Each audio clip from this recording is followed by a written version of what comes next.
Throwback Friday. We're wearing the same uniforms as '85. Does it bring back memories? Oh, always. I mean, that's gotta be fun. They wear them a little bit bigger now, right? Yeah, they do. Than you did back in the day.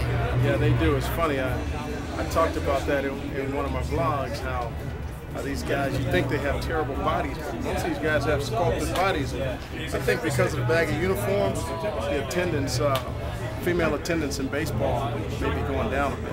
Oh, okay, yeah, because back in the day they were a little bit slimmer. Or they can't see the booties. So what would a guy like you wear back in the day? You wear like a size 46? No, man, I didn't wear a 46. 42. I wore about a 30,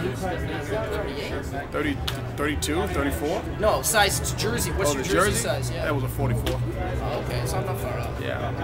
Okay.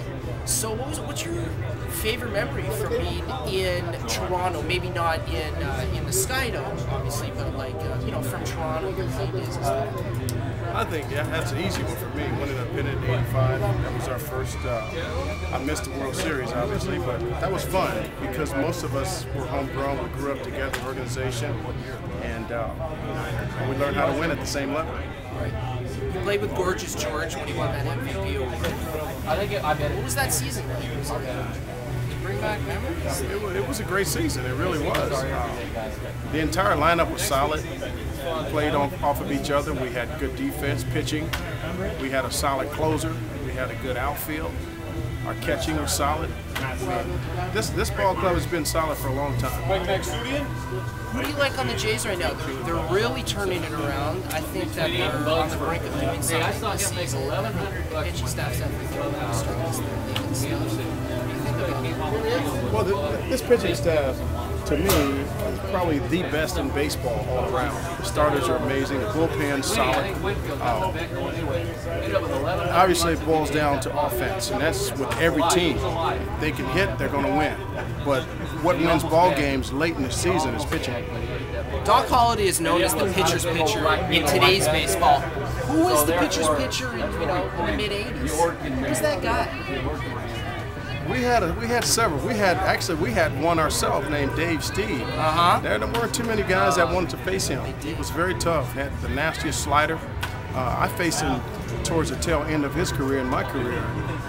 He was still tough. I could imagine him at his best. Okay, cool. Thanks a lot. My pleasure. Mr. Jesse Barfield. Take care. Oh, let's get the ring. Let's get the ring. What was it like on the road in the 80s? Give me some road stories on the 80s. What was it like when Jesse Barfield dropped unfit to the club? Well, in the 80s, things were a little bit different. I remember going to Cleveland. Well, most of us had our Jheri curls. We had to get our, don't laugh, we needed that afro sheen. You had a serious one. No, yeah, it wasn't was nice. It wasn't dripping though. Oh, it was okay. just nice and curly. Wasn't the Otis Nixon had a serious one? Yeah, what a soul glow. I remember one time when I picked up George's helmet or his hat, taking his glove out, and got grease all on my batting glove, and I learned a new technique in how to pick up other outfielders or fielders' equipment. You got to scoop it up from underneath so your hand don't get on the grease. Especially one with Gorgeous George had a serious do. Yes, indeed. But he could hit. Good hit. What are you doing now? I know you said you got a blog going. Where can we check out your blog? It's cbc.ca, and this is my second year with CBC. I do color commentary with Jim Houston and Grant Smolinex. So we start our second season tomorrow night. Okay. That's cool. Give me a crazy story. One crazy story. You're Jesse Barfield. I got a few of them. I know you do. All right, I'll tell you my most embarrassing one.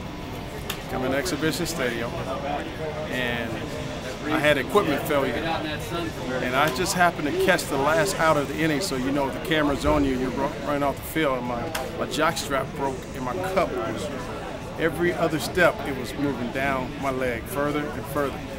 By the time I got to the dugout, needless to say, I was pretty embarrassed. I got rid of that jockstrap.